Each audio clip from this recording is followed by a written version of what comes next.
I know that we're all pushed for time, so, you know, I'm going to get started because I've got this dossier. My goodness. Rest assured, I'm not going to read all of this to you word for word, which you'll be very glad about. But there are quite a few bits and pieces that I wanted to go over with you. So obviously, as we know, today's topic is looking at which practitioners can legally actually return to work in the UK. Now, what we're not doing is we're not jumping through loopholes or doing anything at all iffy or dodgy. What we've done is we've taken advice, and what we're doing is looking at exactly what the legislation says. Now, if you want to look at the legislation yourselves, and I do suggest you do this, what I'd like you to do would be to go to the Complementary Medical Association homepage. Right at the top there in the middle is the CMA COVID update. If you click on that, it will take you to our latest update. And what we've done there is we've explained our interpretation of the legislation under advisement. We're not lawyers, so this is under advisement from lawyers. And what we've done is we've highlighted, we've given you a copy of the PDF, and we've actually highlighted the two passages or paragraphs, I should say, which are actually the most relevant ones for you. So before we get into all of that and various other bits and pieces, what I do want to say about today's session is it's actually really quite groundbreaking, because most unusually for this session, we've actually got representatives of other organizations joining us today. And this is really a massive step forward for complementary medicine, because, it can be difficult, as you know, in all walks of life. It can be difficult to get people to kind of all sing from the same hymn sheet and to come together in a unified fashion. That hasn't happened entirely in complementary medicine yet, but just the fact that, we're speaking to other organizations, and us, the Complementary Medical Association, we're a non-profit organization. Since we started 27 years ago, we've always been open and inclusive to other organizations. And, our remit is, what can we do for the good of the profession? How can we get complementary medicine to be taken seriously in the way that it absolutely should be? So, to see you guys from other organizations, thank you so much for joining us. This is so important, actually really quite momentous, and it's hugely appreciated. So without further ado, what I wanted to do was just to show you I've got so much paperwork here, so as I say, I'm not going to read it all to you bit by bit. But so this is the actual legislation document. Okay, so we've got it so that you can actually cast your eyes over it, and we suggest you do. But let me just go to my rear pages, because these are the ones that we've actually highlighted. And this is the legislation that we believe is most important for you. So we've got the first thing that I want you to look at, and we've highlighted it for you, you can see the yellow highlight there. Okay, so we've highlighted that for you. So this is a little bit about traveling, what you can and can't do. Exception 4, medical need, etc. You're allowed to travel to seek medical assistance, including to take any medical tests, be vaccinated, or access any of the services referred to in paragraph 47 of this schedule legislation document. So we go straight ahead to paragraph 47. And what this says is dental services, opticians, audiology services, chiropody, chiropractors, osteopaths, and this is where we come in, and other medical or health services, including services related to mental health.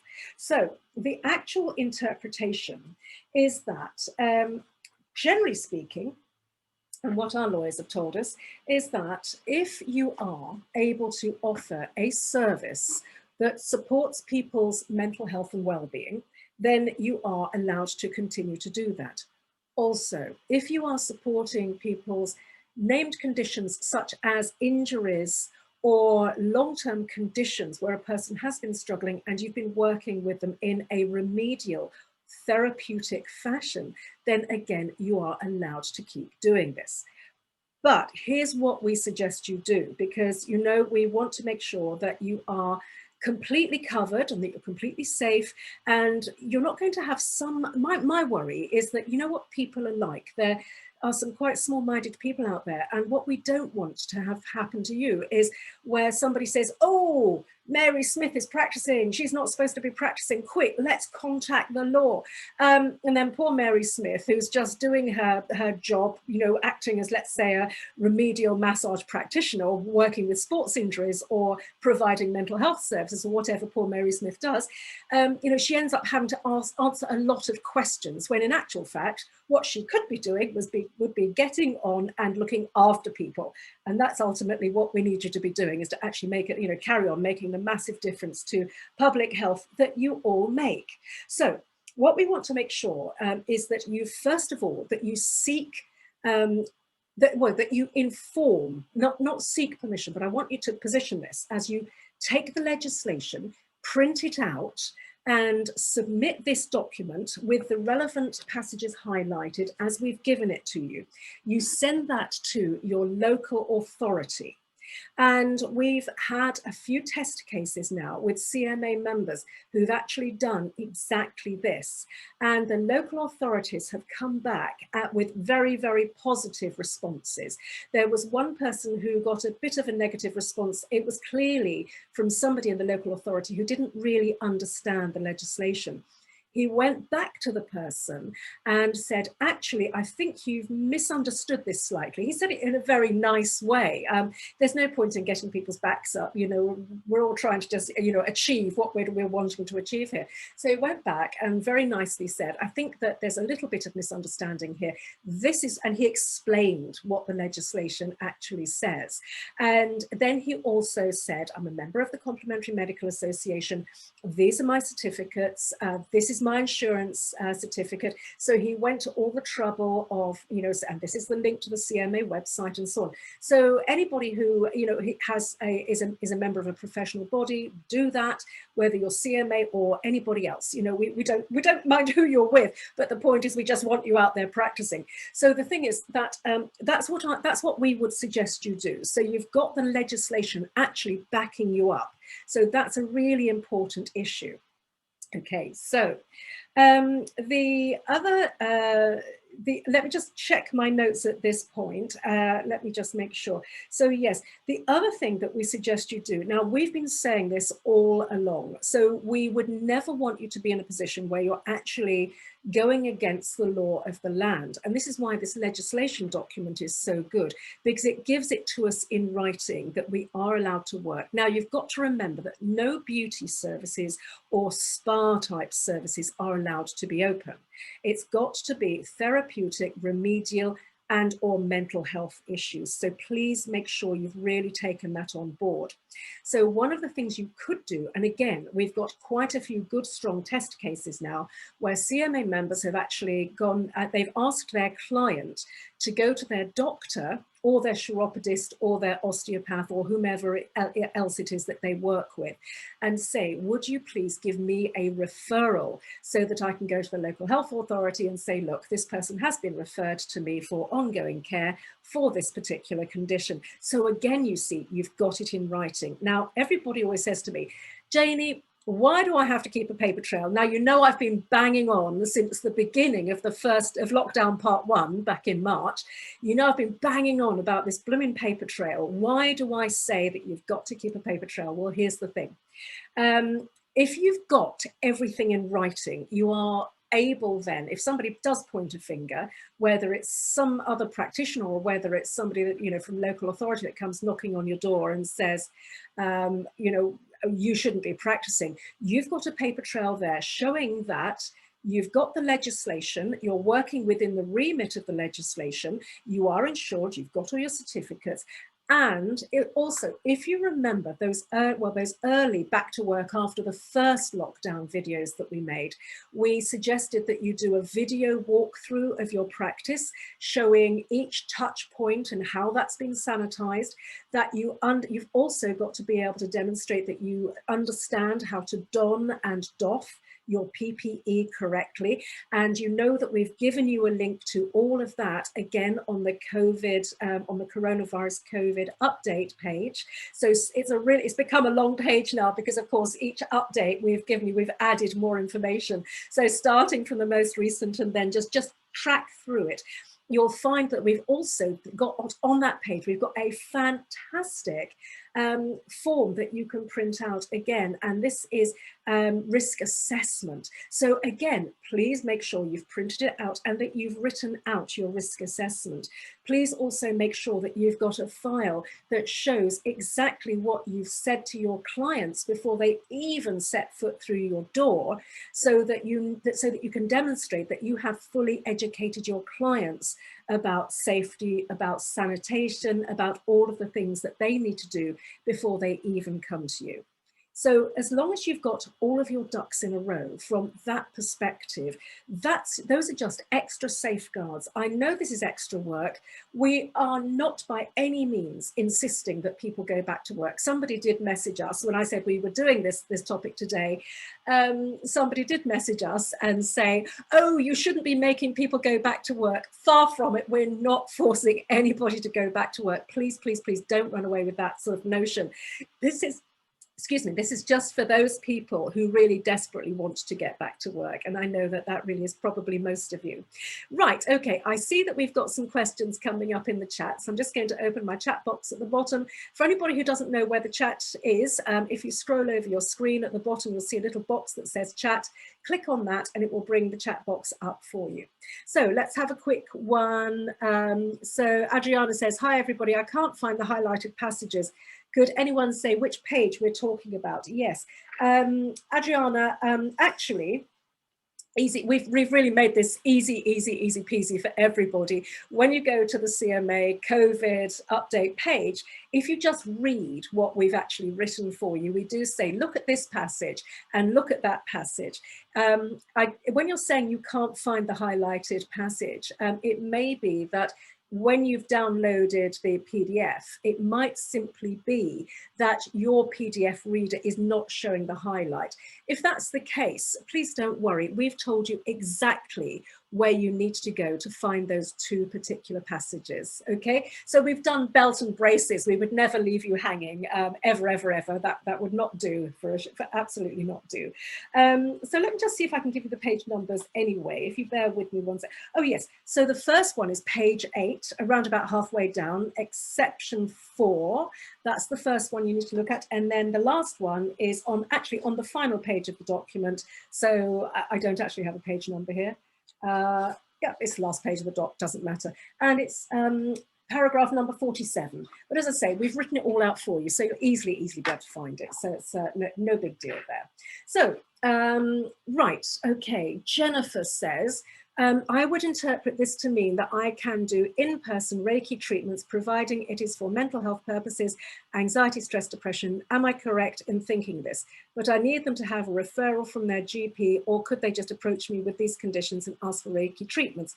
Well, do you know something? In an ideal world, I would love you to have a referral from your GP for a couple of reasons.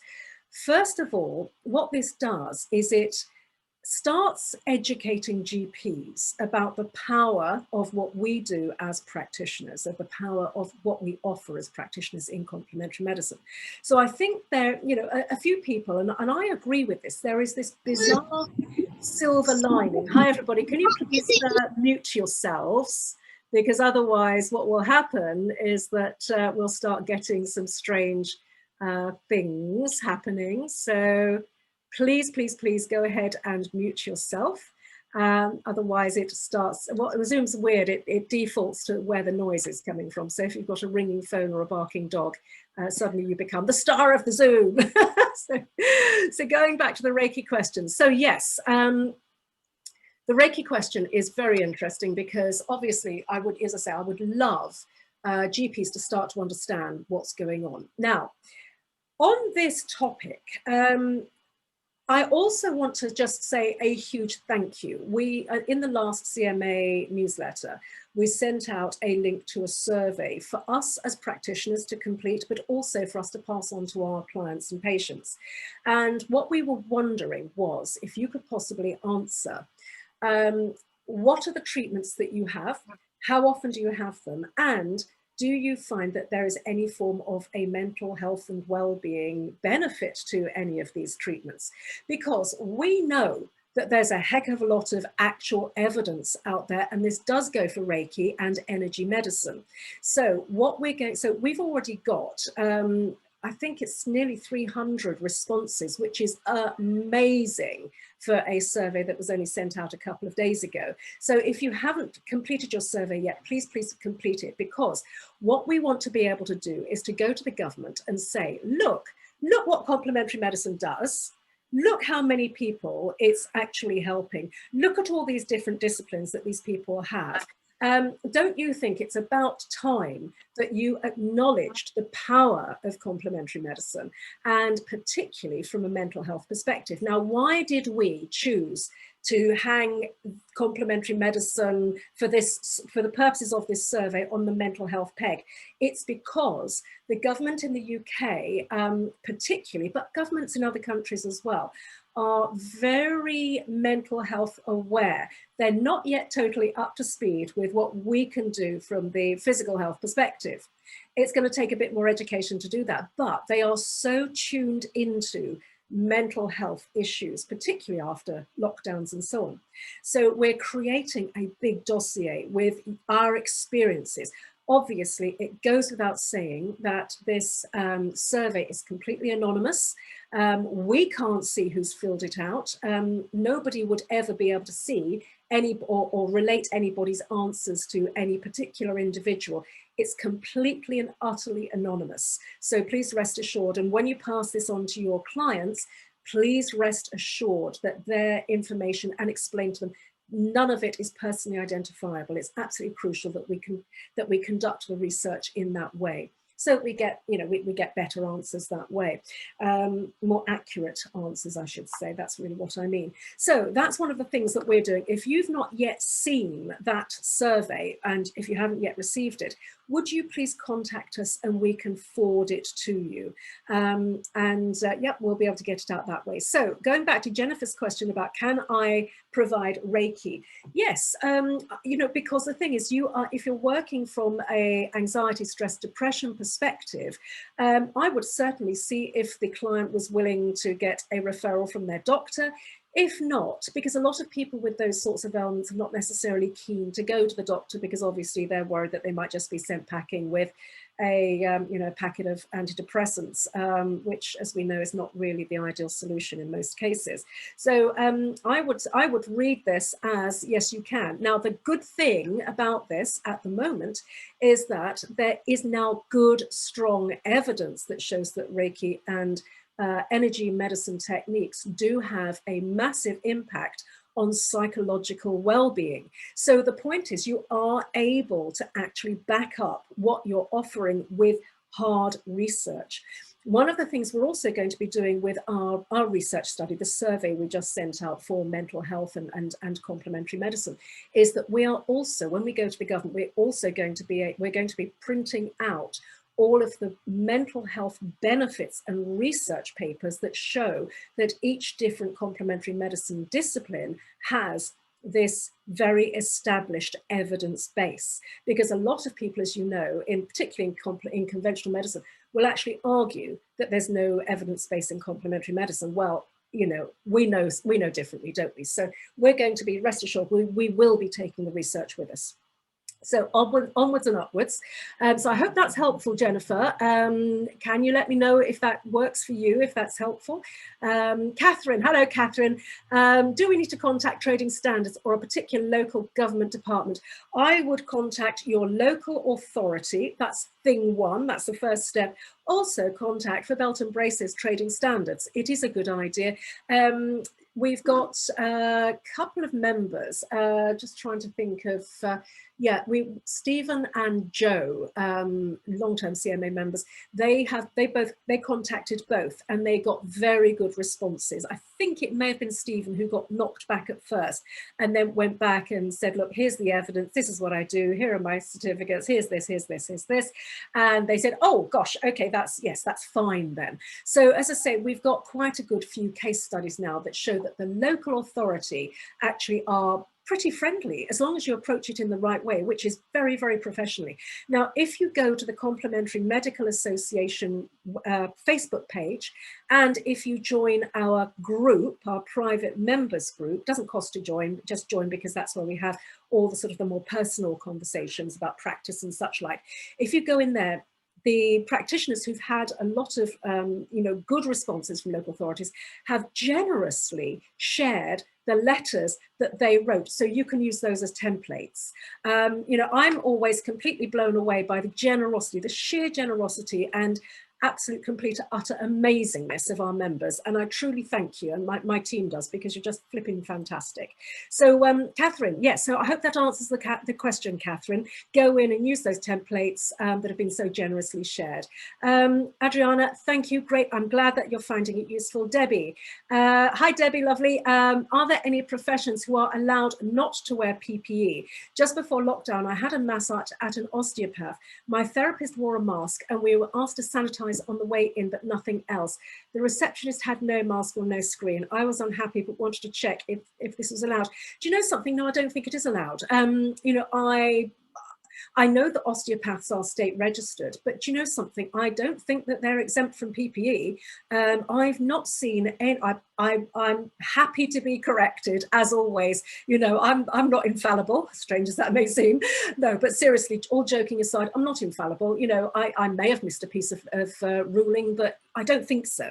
But if somebody else knows something different, please chime in, because I may have that wrong, but I really do think everybody, if they're doing close contact, is supposed to wear PPE, and you've got to know exactly how to sanitize your PPE. You've got to know your donning and doffing procedures, all of which is on Public Health England. So please do make sure that you've got your eyes on that.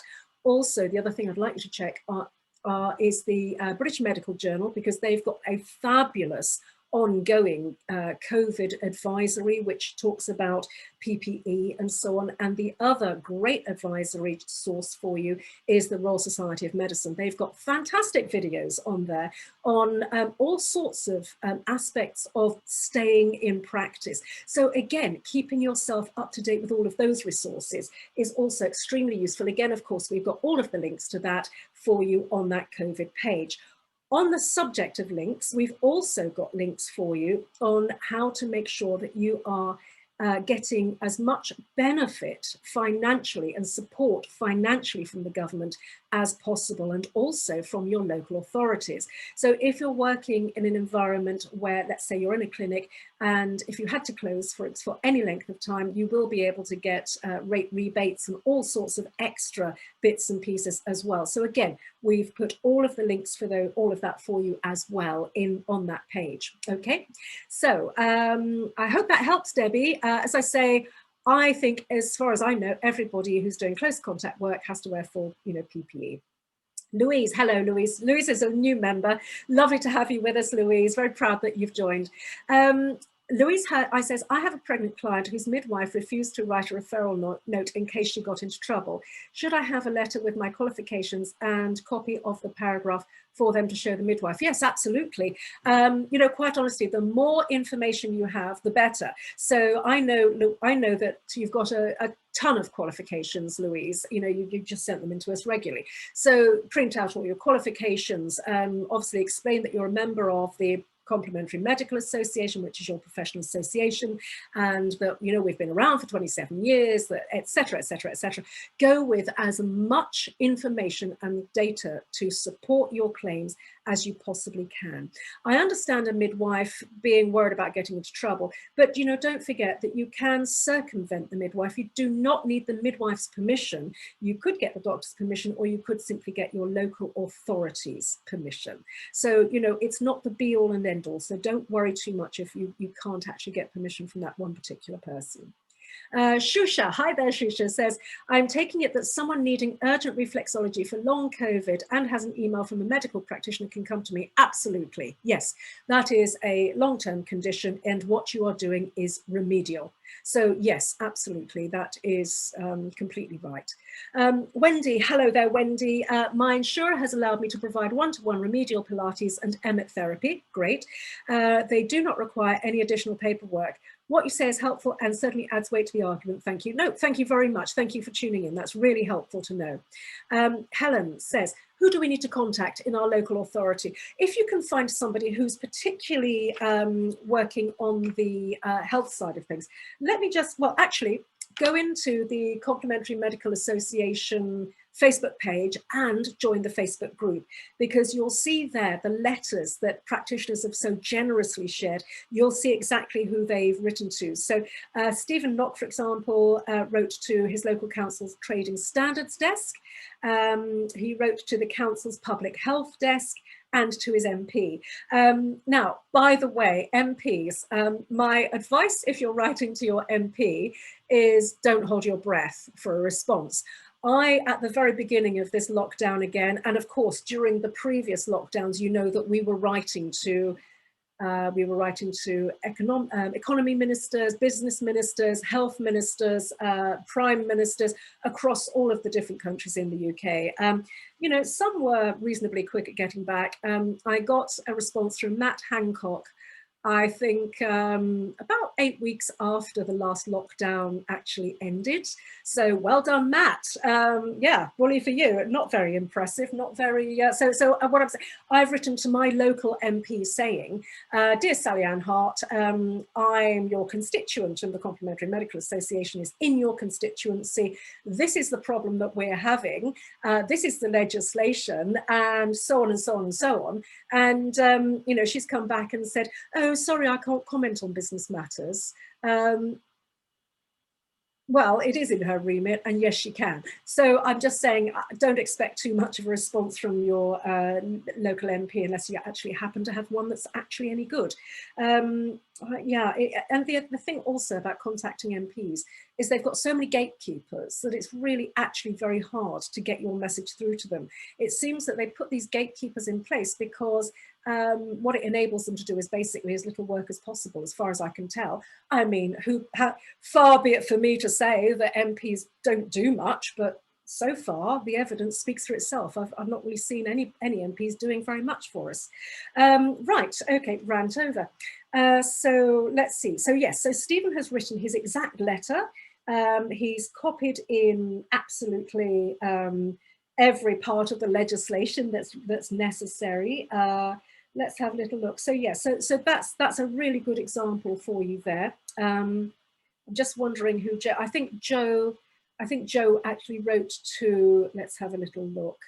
Yeah, he wrote to. He went to his local council, phoned them up, found out who was actually looking after health. But because he's a former mayor of Redditch, I believe. So Joe's kind of got the inside track on the political scene. So he's somebody we always go to say, Joe, from a political perspective, what do you think, X, Y, Z? So he's a great CMA member. If you've ever got any questions, he's the one that you really should refer to. And Joe's always in the groups. You'll see his details come up. So he actually had, let me just see. Yeah, so let me just make sure. Yeah, so Joe Baker, it's Joe Baker, by the way. Joe said, let me see, who did he write to? Yes, he wrote to his chap, who he happens to know anyway, a chap called Imran Khan at Worcester. He's in charge of community environmental health. So hopefully that gives you a few ideas of the type of person that you should be looking for. In each council, they'll have slightly different names, but that's the sort of person that you're looking for. And if you find that you've got one or two who have similar sort of remits, belt and braces, write to them both, just in case one's away or one doesn't get back to you in a timely fashion. That would be the way that I would recommend you do it. Okay, so I hope that helps, Helen. Jade says, can I still do my healing mobile? Yes, you can. Thank you. Great question, because one of the questions that's come up, and also I will talk about levels in a minute, because that's another question that's come up. First, let's deal with this one. Can you be mobile? Yes, you can. Remember though, it's very difficult to control an environment that you're going into. Now, we've made videos about this at length, explaining exactly what you've got to do. So if you need to check these videos out, and I strongly suggest you do, you go to the Complementary Medical Association's YouTube channel, where you'll see that we've made all sorts of videos. Generally speaking, look for the ones that are titled Returning to Work. Okay, those are the ones that explain how to do proper sanitization procedures, and also what to do if you're off-site, going to somebody's place. You can't really control the environment. It is very, very difficult. So you're going to have a lot of explanation and a lot of conversation with that client. And again, if I were you, belt and braces, keep that paper trail, I would have the conversation. I would then write to the client or email the client saying, as per our conversation, I would just like to confirm that A, B, C, D, E, F, G, etc. You have agreed to do this. You have agreed to do that. This is what I will do. This is what I expect from you. So again, you've got it in writing. Should the worst ever happen? So this is more about somebody saying, oh, you gave me COVID. Very difficult for anybody ever to prove. Okay, but if somebody did say, you gave me COVID, I'm suing you, you would then have to go to your insurance company and say, oh, somebody says I gave them COVID.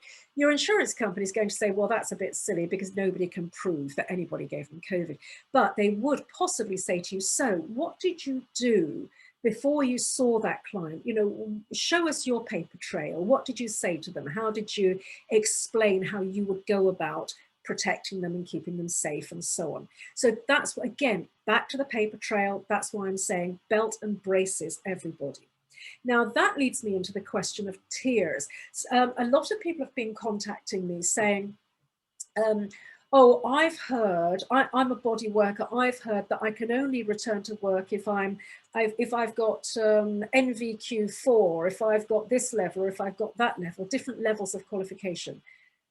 A couple of organizations have been talking about this and advising their members that this is what they need to do. Now, we've looked at the legislation, we've had other people look at the legislation. There's nothing in there about tiers. So, you know, if you are a qualified practitioner, you're qualified insured, and you're a member of a professional association, and you know how to do your PPE, and you know how to don and doff, you know how to sanitize, and you've got it all written down, you know exactly what you're doing, and you've thoroughly checked the legislation, and you are treating those conditions that are therapeutic or remedial, you're not offering any beauty therapy or spa, things like anything like that, or you are looking after people's mental health and well-being, then you are okay to work. So don't worry about the levels or the tiers or whatever. I'm not talking about lockdown tiers, by the way, please don't run away with that idea. I'm talking about where other organizations have said, if you're this qualification level, or you're that, you know, NVQ level, you're this, you know, yes, you can, no, you can't. That's what I'm talking about. Okay, so there we go. The other thing that bears saying in all of this, of course, is that lockdown is a very fluid situation. So, you know, what I'm telling you today is correct at this moment in time. You know, the government could potentially turn around and say, oh no, we've rethought it all and we've completely changed our minds. If that's the case, obviously we'll be straight on it and we'll be letting you know. But what I'm saying right now is correct at time of, as they say, going to press, okay? But bear in mind, as a professional, the onus is upon you to ensure that you are totally up to date with the law as well. So please keep your eye on the news so that you know exactly what's happening as far as lockdowns are concerned in your area. Right, okay, so Andrew Morris-Holman, hello Andrew. Is this all on the website or the Facebook pages, the document that's yellow highlighted? Yes, Andrew, I think you may have come in late, and I did explain earlier that on the Complementary Medical Association website, the home page, right there, smack bang in the middle, so you can't miss it, is the CMA COVID update. Click on that, and that's where all of this information is for you. And at the bottom, it says link to PDF. Click on that, up comes the PDF. And as I say, if you don't see the highlights, it may just be that your PDF creator works in a slightly different way. So if that's the case, you don't need to worry, because what happens is if you read the document that we've created for you, it says go to this paragraph and go to this paragraph. That's all you need to do. It's all there for you, so please don't worry. Also, we have belt and braces, because we know not everybody looks at the website and not everybody looks at the CMA Facebook pages, although you should, because it's a great way for us to keep you up to date. But please know that we've also put it on the CMA page and the CMA group. So it's all there for you, because we're throwing it everywhere because we know that different people look at different things. Okay, again, which department or local authorities? Well, I've covered that. You may need to go to several different ones, but health, environmental health, that sort of thing. Those are the kinds of words that you're looking for when you look at the council website. Sandra says, osteopaths are wearing full PPE, no skin-to-skin contact. Exactly, Sandra, thank you very much. That's exactly what I thought. I was thinking, gosh, have I actually missed something? But I was thinking, I don't think I have, because, you know, I'm living, eating and breathing this, because, you know, this is what we have to do. We're your organisation. We're, you know, the Complementary Medical Association is here to serve you. That's why we exist. So we exist to look after you and keep you safe and do whatever we can in order to make your lives easier. So, you know, I've been living, eating and breathing 24/7 this legislation. And you know, that, so I didn't think I've missed something. So Sandra, thank you so much for backing that up. That's really helpful. Miriam says, that massage was before lockdown, so irrelevant. Okay. I'm not sure what that refers to. You might need to elaborate on that. Okay, let's have another little look. Jennifer says, right, okay. Jennifer's going to contact local authority and make sure clients who see for mental health issues state that via email, yes, when booking. So I've got a paper trail. Yes, you have understood that correctly. Yes, absolutely. Everybody, whatever you can get in writing, please get it in writing. So if you could get somebody to email you to say, yes, I've been depressed, or I've been feeling down, even words like feeling down, that still counts as mental health issues. You know, words like that, terms like that, or even if they're willing to say mental health issues, that's absolutely fine. Or if you know, get somebody to email, say, yes, I'm seeking treatment for a back injury or a leg injury or whatever it is.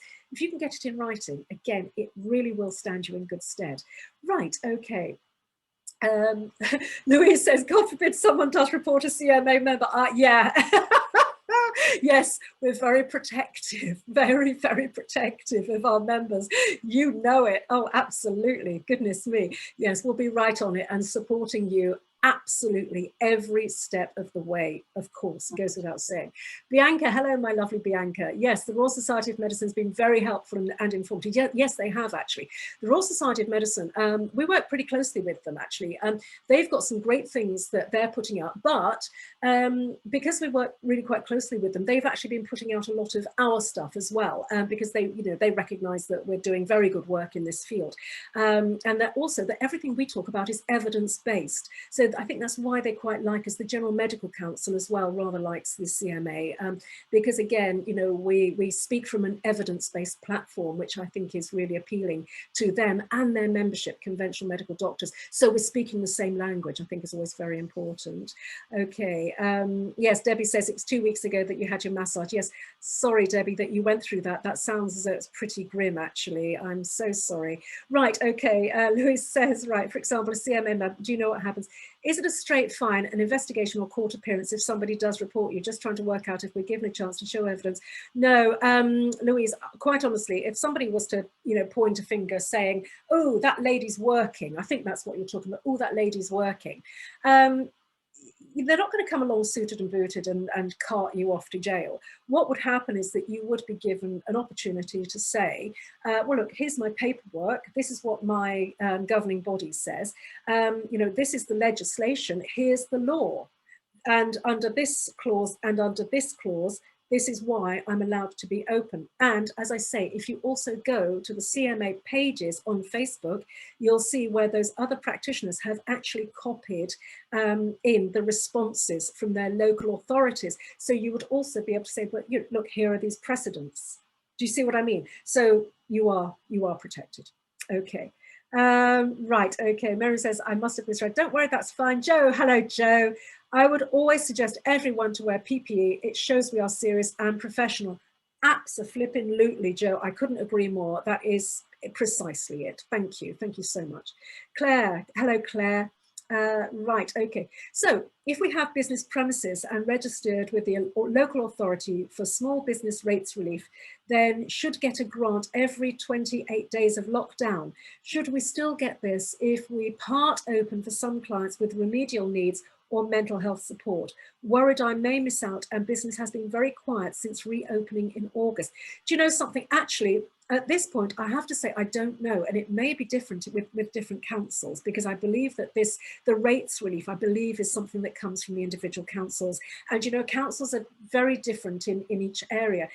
Joe, I know that you were talking about this. So would you may be able to comment, possibly as ex-mayor of Redditch. So could you let me know what your council would have done in that situation, if you're still on the call, Joe? Maybe we can get an answer for Claire. But yeah, it's worth, and actually maybe worth asking as well. If you're, Joe, if you're still on the call, you can, yes. Oh, Joe, yes, great, thanks. Could you comment, please? That would be fantastic. Can you hear me okay? I can see you, Joe, and I can see you're wearing your lovely CMA, yes, CMA t-shirt. Yeah, excellent. Hello, can everybody hear me? Yeah. Yep. It's nice to see everybody. Everybody welcome. I'm just getting over having COVID myself. I'm just back at work for a couple of days. As a councillor, I'm a local government councillor and county councillor. So what advice I have is that each council will have its own business package. Now, generally, they're all pretty much in the same box that the government gives guidelines on. If your clinic has a rateable value of under £15,000, most councils will have a grant of £10,000 that they will pay you to help keep your business open during the lockdown period. So if from the first lockdown, if you've not had that payment or your council hasn't contacted you, it may be worth seeing that, going to the council to see if that payment's still available. I know during this lockdown that the government has issued money again to all local authorities, and I think it's roughly about £1,500 per week during the lockdown period that you could claim. Now, my advice would be is to phone up your financial department for each of the council as a finance. And generally, if you phone up to pay your council tax or business rates, that's the department you would go through. So it would be through the business rates. And you would ask to speak to somebody in finance and ask them what package is available for the self-employed and for registered businesses within the area. Now, it's easier if you do pay business rates or you don't pay business rates. If you register for business rates, it's an easier process.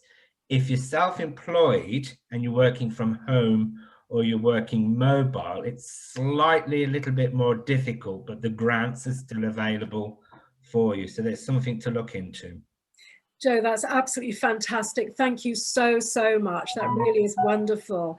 Okay, lovely. So, Joe, I'm going to mute you because I've just realized that we've got a ton of messages to get through. So I'm going to zip through these and, right, okay, yep, because we've got an awful lot of questions to answer. So let's get cracking. Thank you, Joe. That was absolutely fantastic. So Louise wrote to her local MP, got a response. It did say, did I want Mrs. May to write to the Department of Business on my behalf? Although they are inundated, we are likely not to receive a response for a few weeks, by which time lockdown is finished. Exactly. Roberta says you can't be mobile in Scotland. They've got varying tiers in Scotland. Advised to check on gov.scot. Absolutely, because don't forget, everybody, the current legislation that we're discussing is Public Health England. So if you're in other countries in the UK or overseas, then, you know, please rest assured that we can look at this for you. But each country has its own different bit of legislation. Okay, so thank you for that, Roberta. That's really helpful. Jade says, oh, great. She says, brilliant. I've watched the videos and feel happy to go back out there. Great. Well done, Jade. Fantastic. Please let us know how you get on and if we can be of any help at all. Right. Andrew says, so I've two works, elite sport, where all were tested each week and it's a bubble with masks and contraindications. My private work is different, PPE totally and masks. So you are doing extra belt and braces, Andrew. Very, very well done. Claire says it's 1,334 every 28 days for a rateable value below 15K. Fabulous. Thank you, Joe. Thank you for that, Claire. Catherine says, thank you, Joe. Joe says each council is different and will have different information available. Miriam says, thanks, Joe. Hope you get to 100% of your health soon. That's really kind of you. Thank you, Miriam. Melanie says, hi, if we receive a medical referral, does my name need to be on it? I ask because I've received a referral email today from a consultant which addresses me as to whom it may concern. Will this cover me? Yes, it will actually, because if it's come through to your email, then clearly it's for you. So that sounds, you know, pretty, what's the word? What's the word? It's not accurate, but you know what I mean. It sounds as though it's going to be pretty persuasive. So that's the that's the word. Too much excitement. I can't cope with it. Right, specific. Yes, that's even another very good word. Do forgive me, everybody. It's been a very, very long couple of days. Right. Okay. You know, because you know, I have to say there are things I like better than reading this. That is the truth of the matter. Okay, my darlings. So look, we're getting towards the top of the hour. So is there anything else? Are there any other questions? If you don't mind, I'm just going to have a quick look through my copious notes. Right, okay, let's have a quick look.